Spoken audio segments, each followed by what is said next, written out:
빌립보서 강의에 너희 안에 이 마음을 품으라, 이 마음은 그리스도의 마음이라고 했습니다. 오늘은 네 번째 시간입니다. 오늘은 고난 중에도 기대하고 소망할 일들이라는 제목으로 여러분과 함께 은혜 나누기 원합니다. 로마 감옥에 갇혀 있는 바울은 바울에게 빌립보 교회는 에바브로디도를 로마까지 보내서 빌립보 교회 성도들의 사랑과 기도를 담은 선교 헌금과 물품을 바울에게 전달했습니다. 그러면서 바울은 에바브로디도에게 빌립보 교회가 요즘 어떤지 그 상황에 대해 듣게 되는데, 빌립보 교회가 여러 가지 교회 안팎의 고난에 시달리고 있음을 듣게 되고 마음 아파합니다. 그리고 목자의 심정으로 로마 감옥 안에서도, 밖에서뿐만 아니라 로마 감옥에 갇혀 있으면서도 목자의 심정으로 목자의 사명을 끝까지 감당하며 빌립보 교회를 위해 기도합니다. 그리고 그들을 위해 기도와 마찬가지인 옥중서신 빌립보서를 써서 그들에게 보냅니다. 빌립보서의 앞부분인 1절부터 11절까지의 내용을 보면 먼저 빌립보 교회 성도들을 향해서 바울이 인사하고 문안하고 축복하는 메시지가 나오죠. 그리고 그들을 이어 지난 주일에 보았듯이 빌립보서 1장 9절로 11절까지의 말씀을 통해 고난 속에 있는 빌립보 교회 성도들을 바울이 기도하는 모습이 나옵니다. 바울의 세 가지 기도. 첫째는 무엇이었습니까? 빌립보 교회가 고난을 이길 수 있도록 그들 안에 지식과 깊은 통찰력으로 사랑이 풍성해지기를 원했고, 고난 중에도 영적 분별력을 가지고 진실과 거룩함을 지켜갈 수 있기를 원했으며, 마지막으로 고난 중에도 빌립보 교회가 그리스도께 붙어 있어서 그리스도로 말미암아 의의 열매를 맺을 수 있기를 원했습니다. 그렇게 사랑과 영적 분별과 그리스도와 함께하는 또 의의 열매를 통해서 바울은 빌립보 교회 성도들이 고난 중에도 하나님의 영광이 되고 하나님의 찬송이 되는 존귀한 백성이 되기를 원했던 것이죠. 고난을 이기고 나서 그렇게 하나님께 영광이 되는 삶, 여러분 얼마나 감격적일까요? 여러분, 전쟁을 하지 않은 사람과 전쟁에 나가 싸워서 이긴 사람이 느끼는 감격은 다릅니다. 그냥 우리가 누리는 평안과 싸워서 이겨서 얻는 평안은 그 가치가 다르게 되는 것이죠. 계속해서 오늘 본문에서 바울은 자신이 당하고 있는 고난에 대해 빌립보 교회 성도들에게 간증합니다. 내가 당하고 있는 고난을 나는 지금 어떻게 이해하고 있고 어떻게 영적으로 해석하고 있고 어떻게 내 삶에 적용하고 있는지 이 얘기를 하고 있는 겁니다. 바울의 간증입니다. 그런데 이 간증은 그가 잘 나갈 때에, 평탄할 때의 간증이 아니라 고난 중에 로마 감옥 안에서 하고 있는 간증이라는 것입니다. 고난에 대한 간증이에요. 고난에 대한 바울의 간증이 고난을 당하고 있는 빌립보 교회에게 도전이 되고 위로가 되고 또한 고난을 견디고 이겨내는 지혜와 힘이 되기를 바라면서 바울은 오늘 본문의 이야기를 빌립보 교회에 전하고 있습니다. 오늘 교회와 성도들 모두가 힘들고 긴 고난의 터널 시간을 통과하고 있습니다. 이럴 때일수록 우리가 서로 믿음의 간증을 자주 나누는 것이 너무나도 중요합니다. 그 간증을 통해 하나님의 살아계심을 우리가 다시 한번 확신하기 때문입니다. 우리 집은 코로나 이전보다 요즘이 더 일이 잘 풀리고 더 큰 복을 받았다, 이런 간증 아닌 자랑들을 하라는 얘기가 아닙니다. 상대방의 마음을 전혀 헤아리지 못하고 오히려 약 올리듯이 힘들게 만드는 이런 얘기를 간증으로 하라는 게 아닙니다. 고난 가운데 하나님이 내가 힘들지만 그래도 나를 어떻게 위로하고 계시는지, 어떻게 나를 붙들고 계시는지, 내가 고난을 당하고 흔들릴지라도 넘어지지 않으면 하나님이 나를 어떻게 붙들고 계시는지, 이걸 간증하는 것입니다. 이게 고난에 대한 간증이에요. 중요한 것은 이 고난 가운데 우리를 정금같이 다듬어 가시고 하나님을 더욱 알게 하시게 만드는 그런 일들, 이것을 간증하는 것입니다. 이 고난을 통해 하나님이 우리에게 어떤 소망을 주시고 이 고난 가운데도 어떤 기대를 주시는지, 어떻게 나를 통해 복음의 역사를 이루어 가시는지, 오늘 본문에서 바울은 그것을 빌립보 교회 성도들에게 간증하고 있는 것입니다. 우리가 간증이라고 하면 어떤 힘든 일을 당하다가 갑자기 그 문제가 해결되고 남들보다 일이 더 잘 풀리고 남들보다 세상에 풍요로운 복을 더 많이 받은 것, 이걸 간증이라고 합니다. 그렇게 간증을 실제로 많이 하세요. 그런데 여러분, 진짜 능력 있는 간증은 복음에 대한 간증입니다. 특별히 고난 가운데 선포되는 복음의 간증이에요. 이게 놀라운 간증이에요. 이게 진짜 간증이에요, 여러분. 바울은 전혀 그렇지 않은, 풍요하지 않은, 자유롭지 않은 그 고난 가운데 믿음으로 자신의 고난을 간증하고 있습니다. 바울은 이 고난으로 인해서 내가 실패한 인생이 아니라고 지금 선포하는 거예요. 내가 이 고난 때문에 힘들어도 내 인생은 실패하지 않았다라고 선포하는 거예요. 아니, 정확하게 말하면 그리스도의 복음은 어떠한 상황에서도 결코 실패하지 않음을 간증하고 있는 거예요. 자신의 삶을 통해 복음을 간증하고 있는 것입니다. 그래서 계속해서 이 고난 중에도 예수를 전하고 이런 믿음의 간증을 할 수 있었던 것이죠. 오늘 본문 13절의 말씀을 보면 바울은 로마 감옥에 매여 있다고 표현합니다. 나의 매임이, 이 말은 내가 지금 갇혀서 꼼짝도 못하고 지금 갇혀있는 이 고난의 상황, 이 매여 있는 상황, 이 갇히는 상황이 이 뜻이에요. 그러나 나의 매임이라는 표현, 그 이후에 나오는 표현은요, 나는 매여 있지만은 그래도 복음은 매여 있지 않다.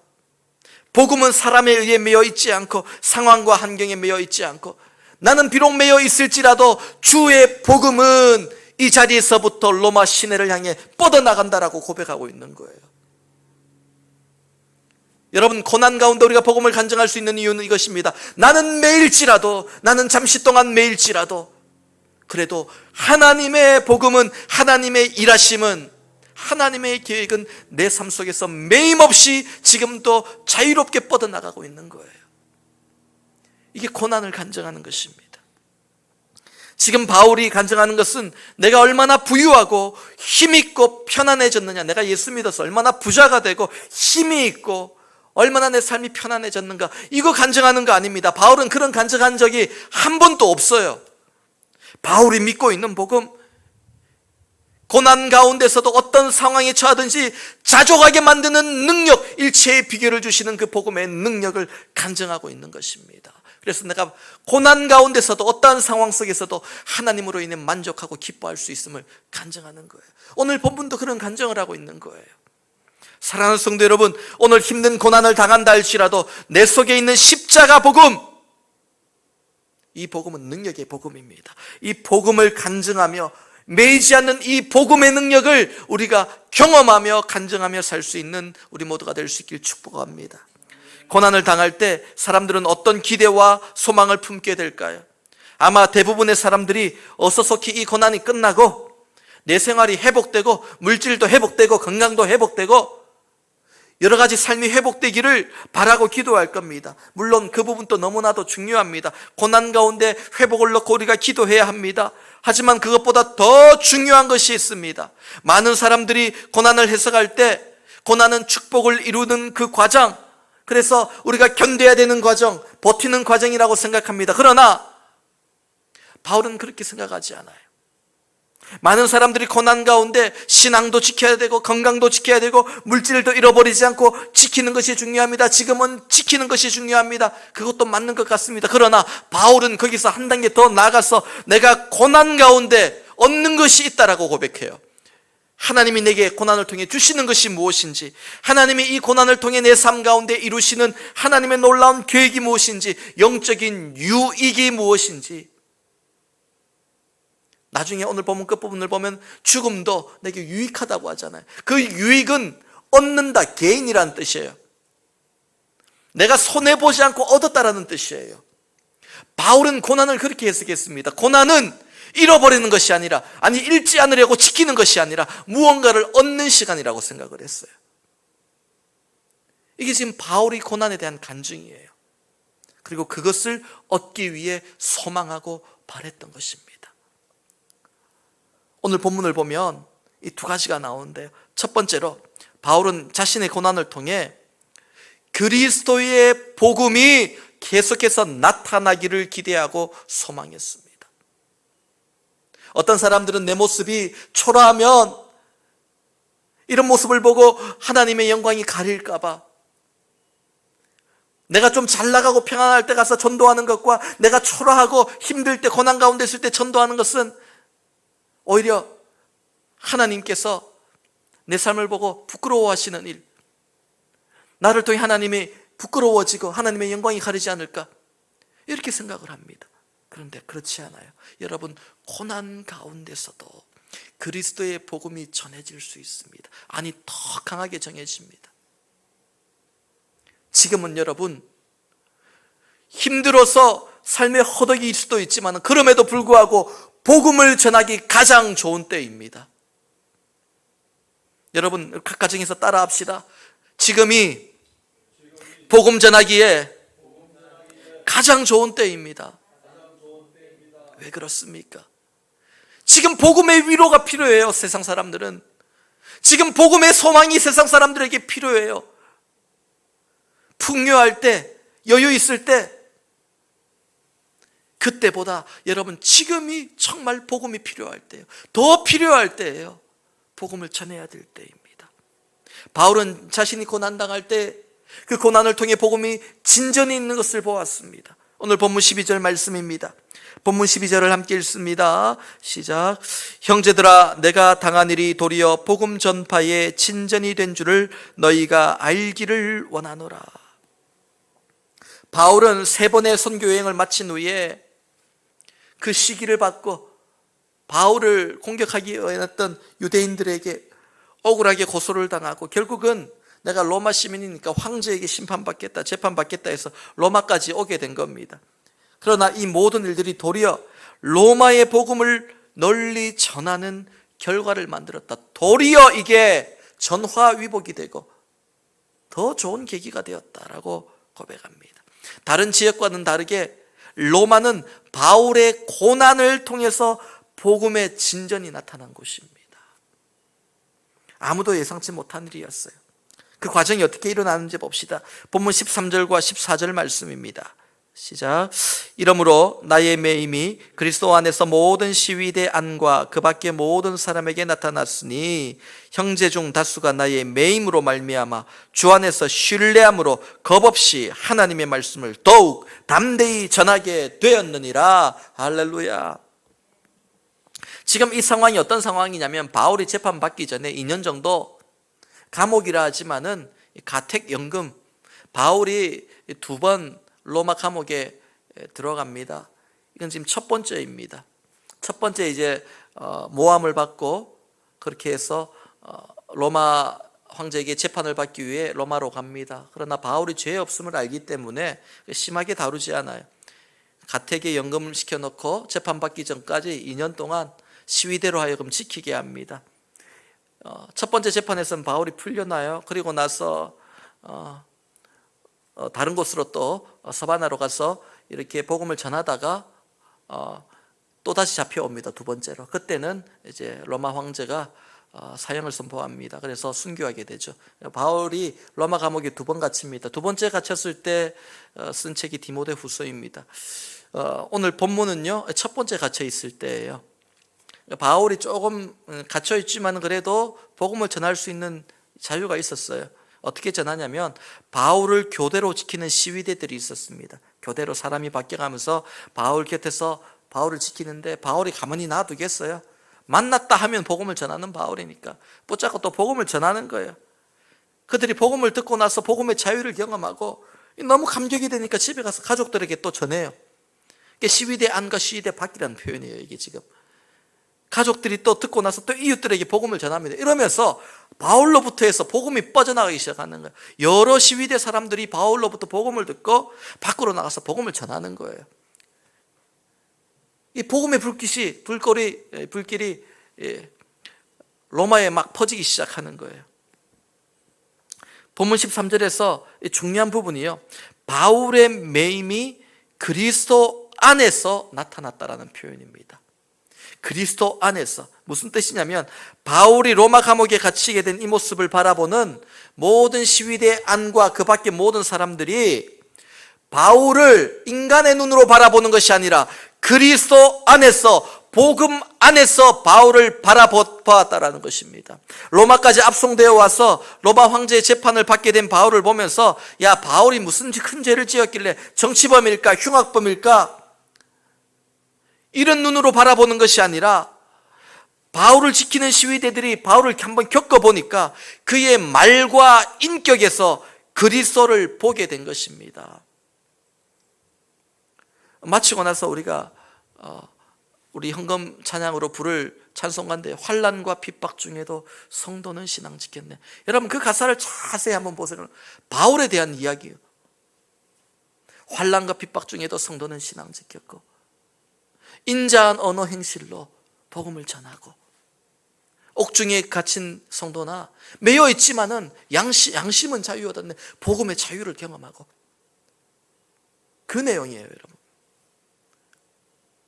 바울이 지금 갇혀 있지만은요, 복음의 자유를 느끼면서 인자한 언어 행실로 그리스도의 인격을 그 말과 행동을 통해 보여주고 복음을 전하니, 지식적인 복음이 아니라 살아있는 바울의 삶을 통해 그리스도의 인격이 그들에게 전해지니까 감동받고 복음의 자유를 누리고 밖으로 나가 복음을 전하기 시작했어요.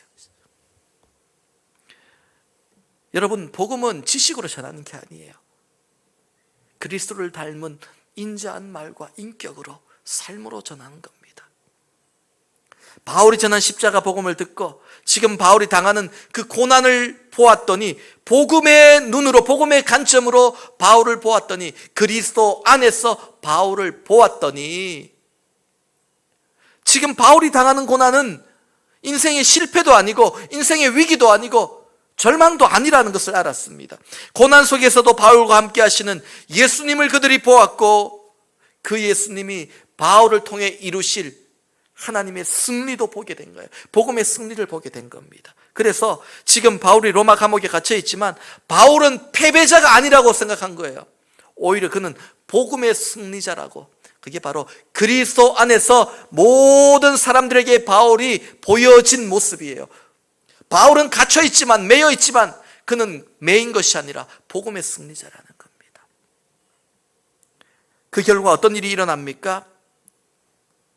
형제 중 다수가 나의 매임으로 말미암아 주 안에서 신뢰함으로 겁없이 하나님의 말씀을 더욱 담대하게 전하게 되었느니라. 너도 나도 바울을 바라보며, 그 모습을 보며, 그리스도를 통해 바울을 바라보면서 나도 저 고난의 영광에 동참하고 하나님께 영광 돌리겠습니다. 일어나서 두려움 없이 목숨 내어놓고 나도 바울처럼 되리라 그러면서 나가 복음을 전하는 거예요. 바울의 고난을 통해 놀라울 일이 로마 시내에 일어났습니다. 처음에는 바울이 잡혀왔다는 소식을 듣고 겁먹고 숨어 있던 성도들이, 복음 전도자들이 바울을 통해 그리스도를 다시 한번 확인하고 확신하고 그 고난에 대한 간증을 듣고 주님을 더욱 신뢰함으로 겁 없이 더욱 담대하게, 오늘 본문에 3번이나 이 비슷한 표현을 쓰고 있잖아요. 얼마나 믿음의 확신에 찬 모습입니까? 일어나 복음을 전하는 일이 나타났다는 것입니다.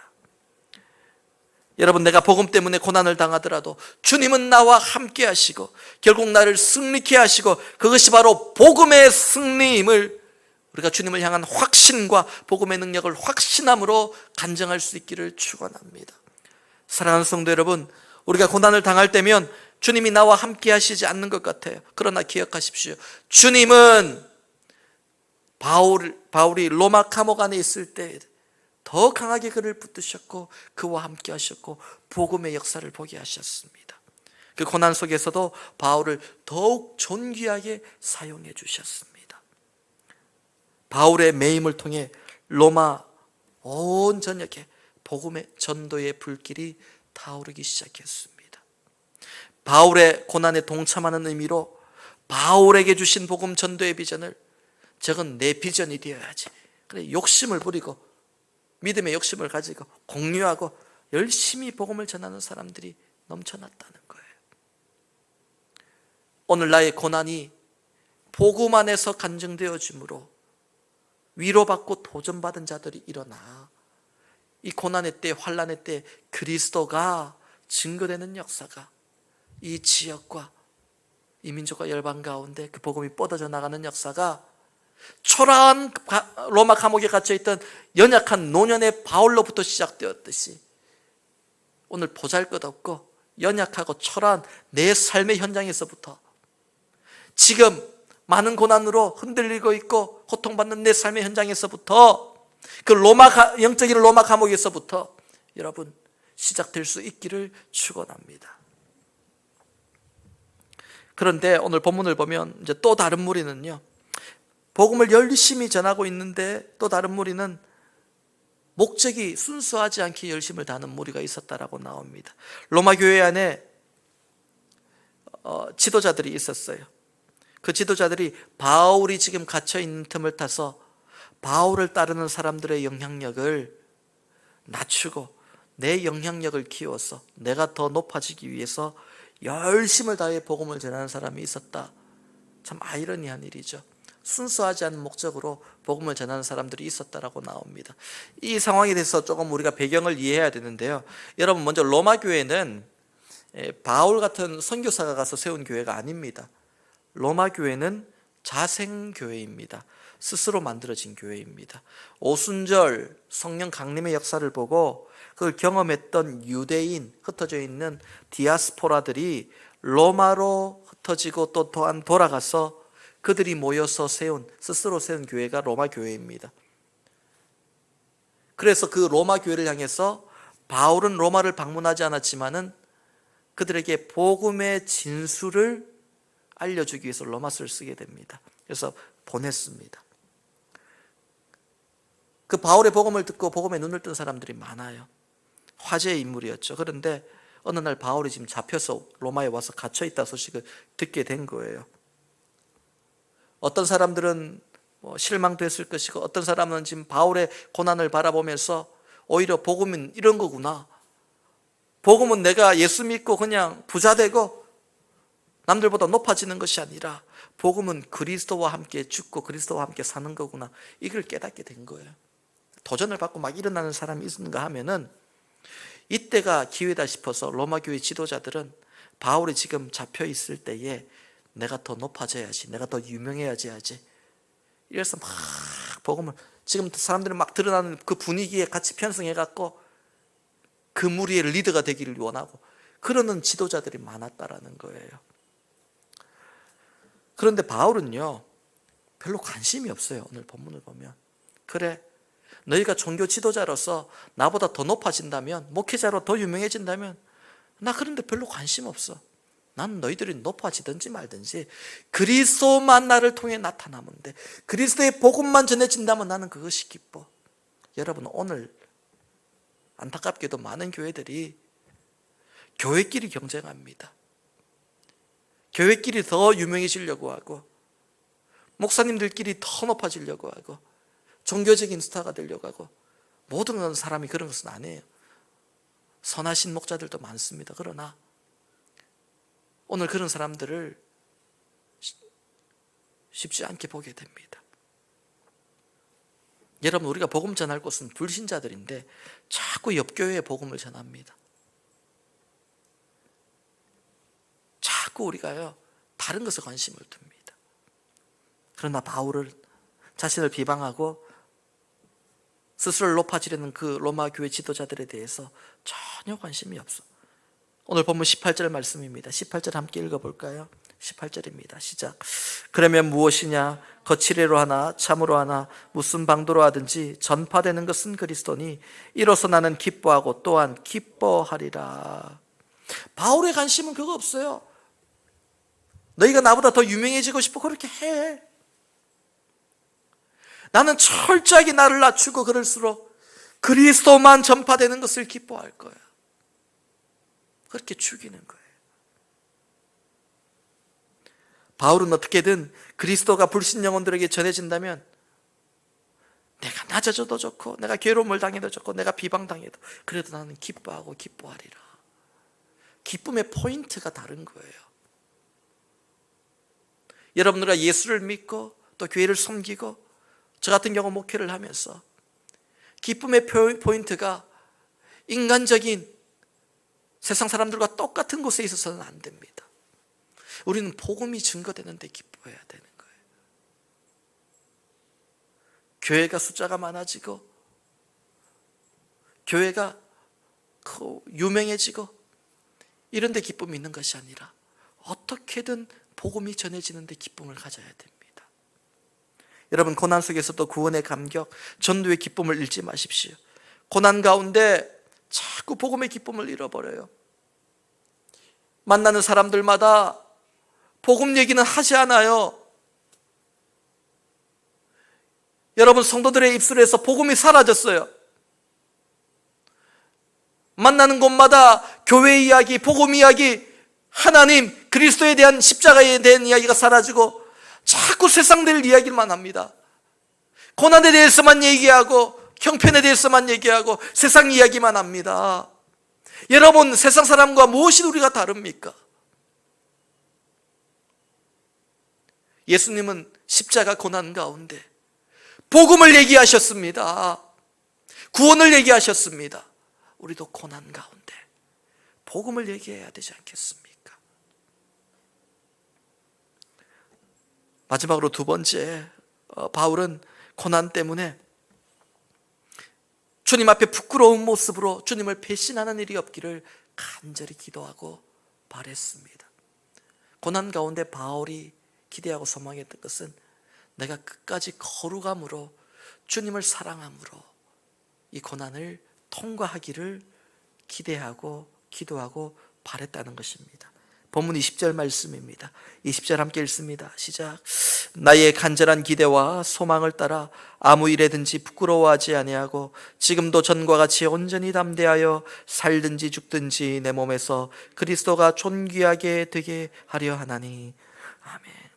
나의 간절한 기대와 소망을 따라 아무 일에도 부끄러워하지 아니하고, 이 말씀은 바울이 고난을 당할 때 이런 상황, 이런 고난 저런 고난 여러 가지 상황과 환경으로 인해서 내가 결국 주님과 멀어지고 주님을 버리고 주님을 배신하게 되는 아무 일에도 부끄러워할 만한 일들이 생기지 않기를 간절히 기도한다라는 뜻입니다. 우리가 생각하기에 노년의 바울, 육신의 힘은 약해졌지만은 그 영적인 내공이 얼마나 대단하겠어요. 3번에 걸쳐서 선교 여행을 다녀온 놀라운 하나님의 역사를 경험했던 사람입니다. 영적인 노하우, 내공이 얼마나 대단할까요? 지금까지 복음을 전하면서 몇 번이나 죽을 뻔한 순교의 경험도 했습니다. 그 정도면 내공이 쌓이고 쌓여서 웬만한 고난 앞에서는 흔들림이 없을 것 같아요.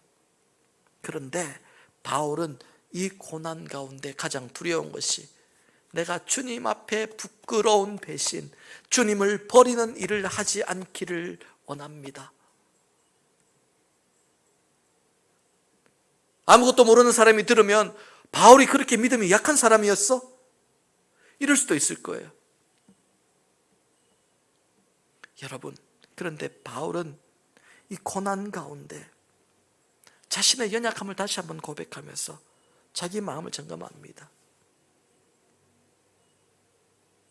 내가 그 많은 선교 여행 동안 내 속에 내 스스로 내공을 쌓은 것이 아니라 그게 다 내공이 아닌 은혜가 쌓였던 것이라는 것을 알았기 때문이죠. 신앙의 내공, 여러분 그런 거 없어요. 오래 믿었다고요. 제가 목회 30년 40년 하고 은퇴하고 그러면 내공이 뭐 끝에 달아들 것 같아요? 똑같아요. 여러분하고 유혹과 고난이 오면 흔들려요. 또 똑같아요. 여러분, 내공이 쌓이는 것이 아니라 은혜의 경험이 쌓인 거예요. 그거는 그때까지. 바울은 그걸 알았기 때문에 자신의 의를 믿지 않아요. 그 영적인 경험이 많은 바울이 그 마지막에 그 고난 앞에서 솔직히 지금 갇혀있는 이 로마 감옥에 갇혀있는 이 매임은 바울도 아마 이 재판이 순조롭게 끝날 거라는 거 압니다. 그래서 오늘 본문 이후에 보면은 너희의 기도로 말미암아 내가 풀려날 것이라고 그렇게 얘기를 해요.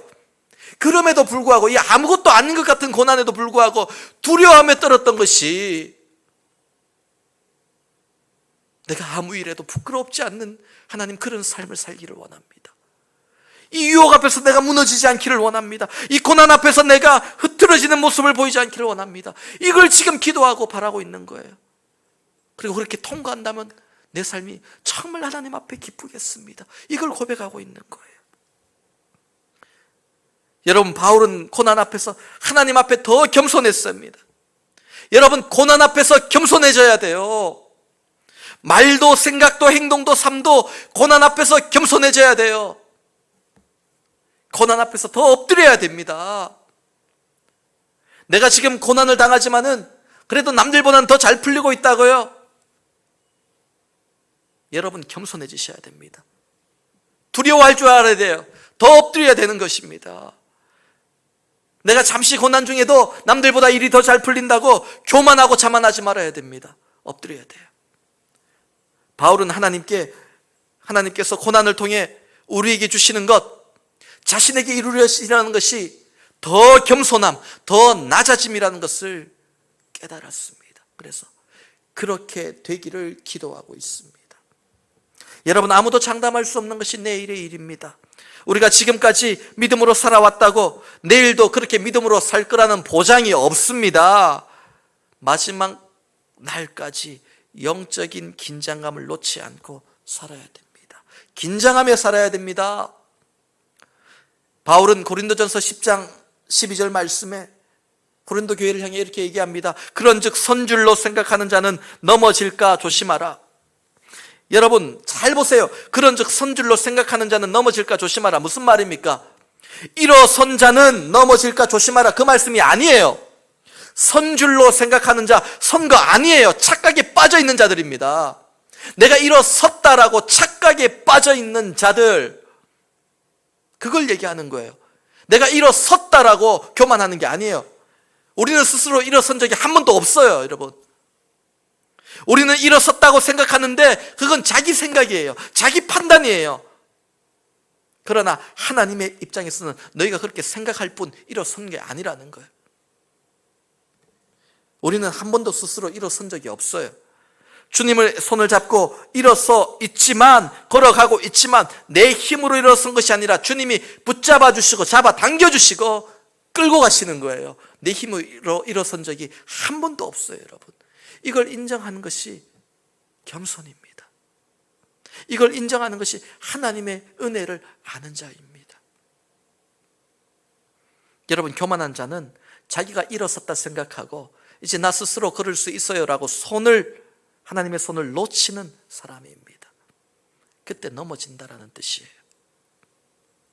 여러분, 오늘 고난을 통해 우리 안에 일어나는 두 가지입니다. 이 고난을 당할 때 우리의 삶은 두 가지로 나누어집니다. 하나님을 멀리하고 하나님을 떠나든가, 아니면 하나님을 더 강하게 붙들든가. 여러분은 어디에 속해 있습니까?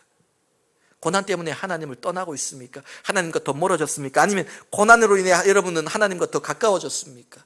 여러분 지금 어디에 속해 있습니까? 우리의 삶은 어느 방향으로 지금 가고 있습니까? 상황과 환경에 따라 하나님을 떠나든지 아니면 다시 하나님께 돌아오든지, 그런 모습이 되어서는 안 됩니다. 어떤 일이 있든지 상황과 환경에 지배당하지 않고 아무 일에든지 부끄럽지 않은 신앙인이 되어야 됩니다. 겸손히 그리스도를 닮아가고 그 전과 같이 담대하게 그리스도의 사랑을 전파하고 고백하는 우리 모두가 되어야 됩니다. 살든지 죽든지 내 몸에서 그리스도가 존귀하게 되게 하기를 원한다. 바울은 그렇게 오늘 본문에서 고백합니다. 예수를 만난 후에 바울의 인생의 목표는 오직 한 가지입니다. 살든지 죽든지 내 몸에서 그리스도가 존귀하게 되게 하는 것, 자신을 통해서, 내 삶을 통해 그리스도가 존귀하게 빛나는 것, 높임받는 것, 이게 내 꿈이고 내 삶의 목적이라고 고백합니다. 여러분, 예수를 믿기 전이나 예수를 믿은 후나 여전히 내 인생의 목적이 바뀌지 않은 사람들이 너무나도 많습니다. 나는 예수 믿고 나서 내 인생이 달라졌습니다. 내 삶이 달라졌습니다. 그런데 여러분, 우리 솔직해지자고요. 솔직해져야 됩니다. 정확하게 짚고 넘어가야 됩니다. 예수 믿고 나서 바뀐 것이 내 삶의 목적입니까? 아니면 내 삶의 목적을 이루는 방법이 바뀐 겁니까? 예수를 믿기 전에는 내 힘으로 내 인생의 성공을 이루려고 달려왔지만은 예수를 믿은 후에 바뀐 것이 혹시 하나님의 힘, 하나님의 도우심으로 내 인생의 성공을 이루려는 것 아닙니까? 방법이 바뀐 거 아닙니까? 정말 내 삶의 목적이 바뀌었습니까? 예수 믿고 정말 내 삶이 내 삶의 방향이 달라졌습니까? 아니면 내 삶을 살아가는데 내 목적을 이루기 위한 방법만 바뀐 것입니까? 내 힘에서 하나님의 힘으로. 여러분, 그것은 옛 사람이 죽고 새 사람으로 거듭난 삶의 모습이 아닙니다. 내 꿈을 이루는 방법이 바뀐 게 아니라 내 인생의 목표가 달라져야 새 사람이 된 거예요. 본문 21절 말씀입니다. 이는 내게 사는 것이 그리스도니 죽는 것도 유익함이라. 이렇게 달라져야 됩니다. 이제 내 속에 사는 게 그리스도니 내 목표가 아니라 그리스도의 마음으로 하나님의 뜻을 가지고 그 뜻이 내 삶의 목표가 되어야, 그게 바로 거듭난 사람의 삶입니다. 오늘 말씀을 맺습니다. 여러분, 고난은 단순히 참고 견디고 지나가는 시간이 아닙니다. 고난은요, 유익한 시간이에요. 하나님께서 우리를 연단시키고 다듬어 가시는 시간입니다. 고난을 통해 우리를 더욱 겸손하게 하시고 낮아지게 하심으로 그리스도를 닮게 하십니다. 고난을 통해 하나님의 사랑을 더 깊이 깨닫게 하시고, 고난을 통해 우리의 삶을 통해 하나님의 영광이, 복음의 능력이 더 강하게 나타나게 하십니다. 여러분, 이걸 놓치지 말고 얻고 가는 우리의 삶이 될 수 있기를 바랍니다. 하나님께 기도하십시오. 나의 고난을 통해 하나님의 뜻이 이루어지게 하시고 복음의 진전이 나타나게 하여 주옵소서. 고난 속에서도 하나님은 나의 구원의 통로가 되게 하여 주옵소서. 고린도후서 4장 8절에서 10절 말씀 마지막으로 읽어드리겠습니다. 고린도후서 4장 8절에서 10절 말씀입니다. 우리가 사방으로 우겨삼을 당하여도 쌓이지 아니하며 답답한 일을 당하여도 낙심하지 아니하며 박해를 받아도 버린 바 되지 아니하며 거꾸러뜨림을 당하여도 망하지 아니하고, 우리가 항상 예수의 죽음을 몸에 짊어지면 그 십자가를 우리 마음에 짊어지고 그 십자가를 메고 함께 주님과 함께 걸어가면, 살아가면 예수의 생명이 또한 우리 몸에, 우리의 삶에 오늘 이 순간 나타나게 하려 함이라. 하나님께서 고난 가운데 여러분을 붙들어 주심은 예수의 생명이 우리 삶 가운데 나타나고 그 십자가의 능력이 고난에 대한 복음의 간증으로 사람들 앞에 나타나게 하기 위함입니다. 바울처럼 나의 매임과 고난이 그리스도 안에서 모든 사람들에게 나타나고 증거되기를 우리 바라고 소망합시다. 이 고난의 때에 주님과 함께하는 내 속에 계신 주님을 세상 사람들이 보게 되고 경험하게 되므로 구원의 통로, 축복의 통로로 쓰임받는 우리 모두가 될 수 있기를 주님의 이름으로 간절히 축원합니다. 다 함께 기도하시겠습니다.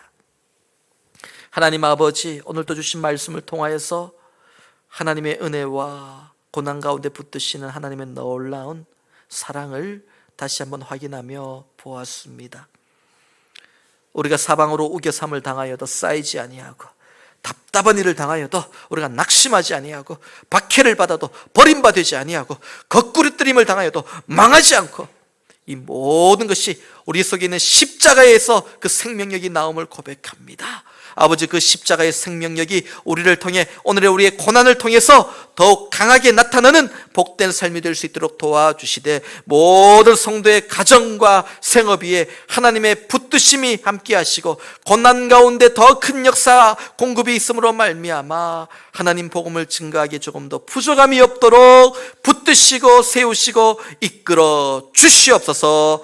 예수님의 이름으로 축복하며 기도하옵나이다. 아멘.